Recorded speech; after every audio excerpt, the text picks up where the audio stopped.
We chatted last year about Atari and how it's been going, especially on your end, and there have been a lot of new Atari projects and announcements. Yeah. I'm curious, you're like the overseer of, I guess, most of the projects and ambitions. What's been your highlight so far of the last year, what you've been announcing? I mean, I'm so thrilled with everything the team has done this last year. I think they've really gone from strength to strength. The challenging thing with games is, I mean, what we're doing this year is what we started two and a half years ago. Right. It's finally fruits of your labor. Yeah. So you're just you're trying to find out whether what you thought was going to be impactful and meaningful actually is impactful and meaningful. And the things we're working on now, most people won't see for another 2 years. Right.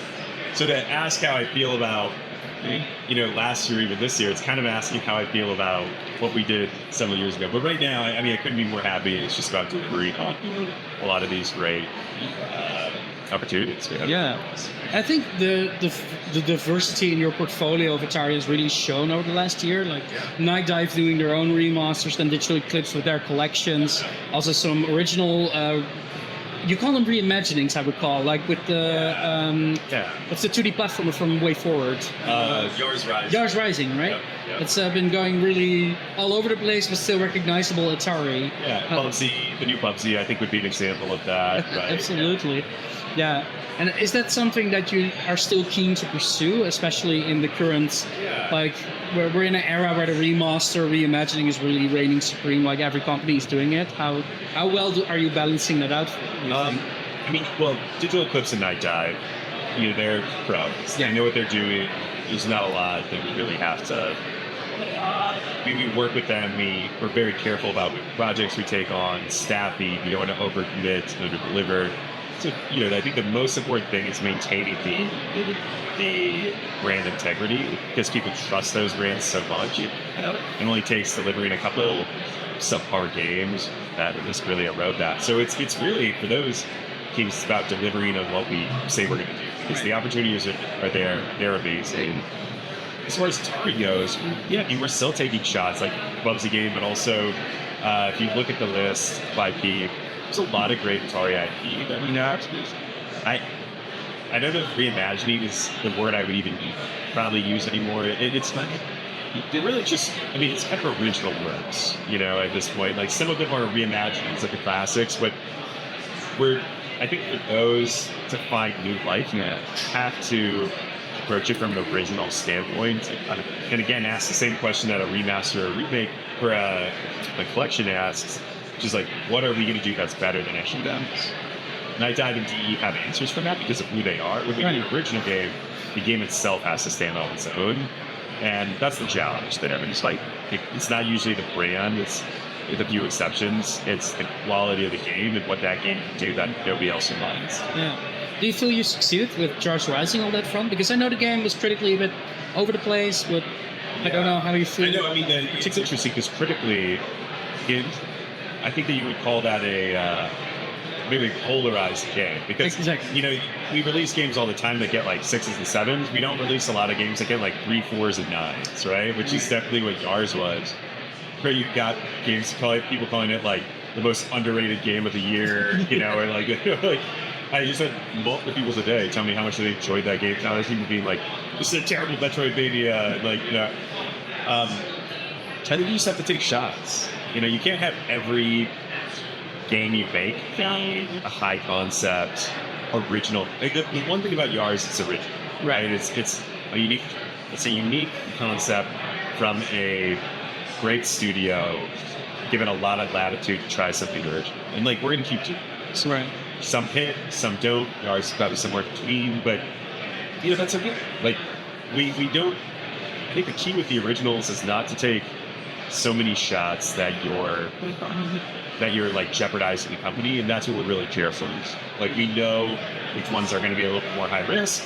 We know which ones are going to be pretty down the middle. As long as we keep those balanced, feel good about that. Because if you don't do original works, if you don't do things that do push that envelope, eventually you also kind of run out of the reason for existing. Yeah, you make it harder on yourself. And I guess Atari's history, overloading people with certain games speaks for itself to a certain degree too. Well, that and just, I mean, what do you stand for if you're not pushing the envelope in some way, right? So I think we do push the envelope in retro. When we do original works, it's not enough to just be an also ran. We also want it to be different than anything else that exists. Yeah. So, great bridge for my next question, because I think 2 weeks ago you acquired Thunderfall. Is that the good way of saying it?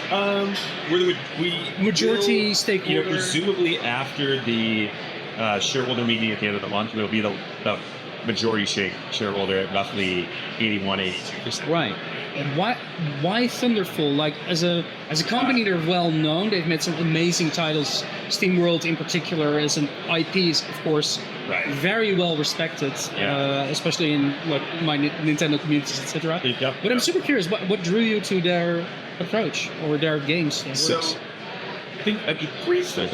Number one, there is this core group of IP that, even if everything else doesn't work out, there is a really strong IP back catalog led by the SteamWorld franchise, which is wholly owned by Thunderfall, that I think deserves to still be in the light. I think deserves to be new SeaWorld games, right? So, because that's something we love to do. We love to find underappreciated IP that has some legs to it. They continue to bring those to the surface and find ways to resurrect those in a meaningful way.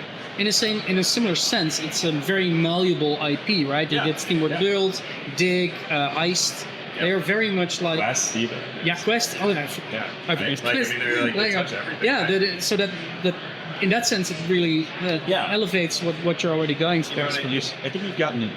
Not everything's a hit, but we've gotten pretty good at finding IP that has potential and then finding the right way to bring it back. I mean, we'll see. But Bubsy is an example of that. Fingers crossed. But I like where that's going.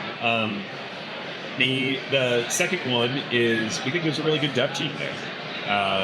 With the Storyteller group, they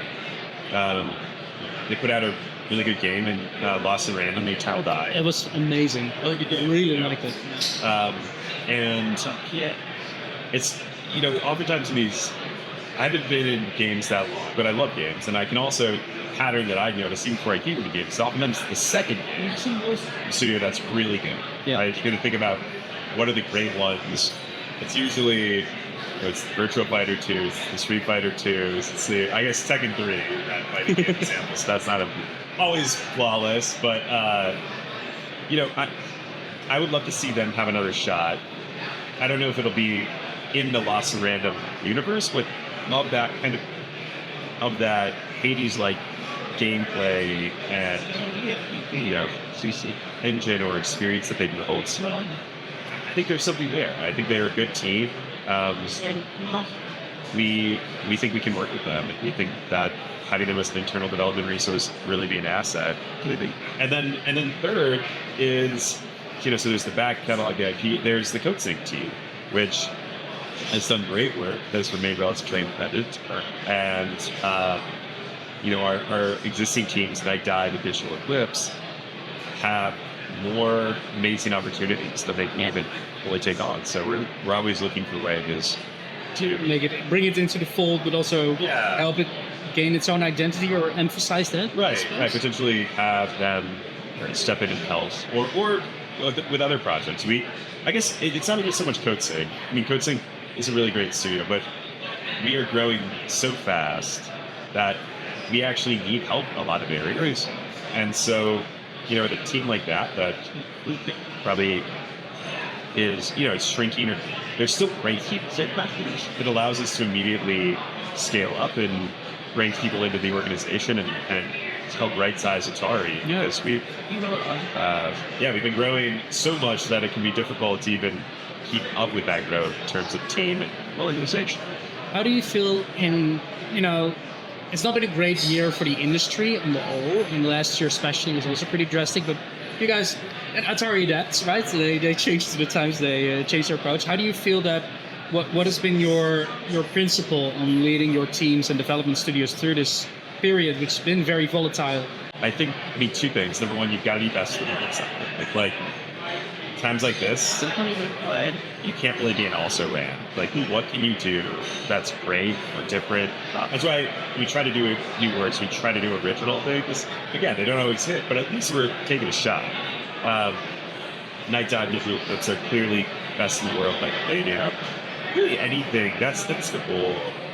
It doesn't have to be the biggest thing in the world. It doesn't have to be the biggest industry in the world. But what can you do that is better than anyone else? I think that's number one. Number two, it forces a lot of professions, and you just have to care about the small stuff, not just the big stuff. Like, well, it sounds funny, but like, it's a cost on it. It's like making sure you're shutting down the like services that you're not using, like to edit and hey, we've got servers running that we're just like no longer using these. Like, let's wind those down. It just requires focusing on small details. Optimize so it's growing really rapidly. All that stuff gets thrown to the wayside in the pursuit of growth. In the meantime, you have to think about everything. You have to think about building things to scale in smart ways. But I think what comes out of that is infrastructure that's scaled to growth. It's not infrastructure that just is made to sprint ahead at all costs. It's infrastructure that's made to grow, but in a scalable, thoughtful way.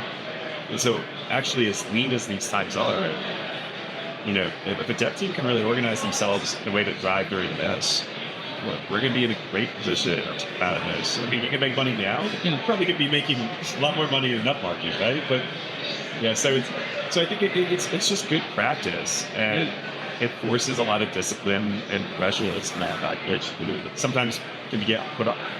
Yeah, and you're still also producing hardware and doing the things that others would drop sooner than later. Is it still a driving force for the Atari branding in that sense? Yeah. I mean, it's going great. We're really happy with our Pac-Man, our collaboration with Namco on the Pac-Man 600.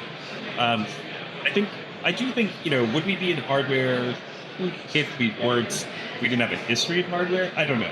Right. I think we have an advantage because of the history in hardware that Atari has, even that Intellivision has.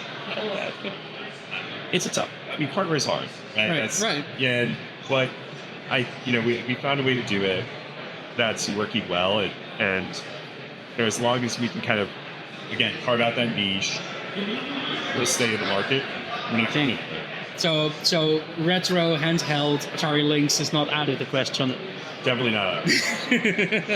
Definitely not. And I think as a good way to cap it off, what are your ambitions and great plans for Bubsy, and why now? Oh man, when we brought back Bubsy, I'll set the stage here. Yeah. We reacquired those rights. We had already bought Night Dive. We had bought, Berserk and Frenzy rights. We made some acquisitions. But they really got that much attention. And then we bought this kind of back catalog of Accolade and Rocks, brought it back into Atari. And Bubsy got a 2-minute spot at Good Morning America with that name. We'd never had anything like that. We never even got mentioned on a primetime morning show before. Now all of a sudden, Bubsy's got 2 minutes on there. They just found this and ran with it. Unbelievable. And the response was massive. I went on this Mid-Max podcast from my friend Ben in Minnesota. We're neighbors. And, I'd done Fox Business, MSNBC. I'd done national broadcasting. I got more response from that Mid-Max podcast than being in the Wall Street Journal. And the reason was I mentioned Bubsy. And then we were thinking about doing a new Bubsy. And he kind of go to me to be like, I should say, I think as a kid they tell you not to touch the hot stove. Yeah, and exactly. Yet, right? I kind of did it.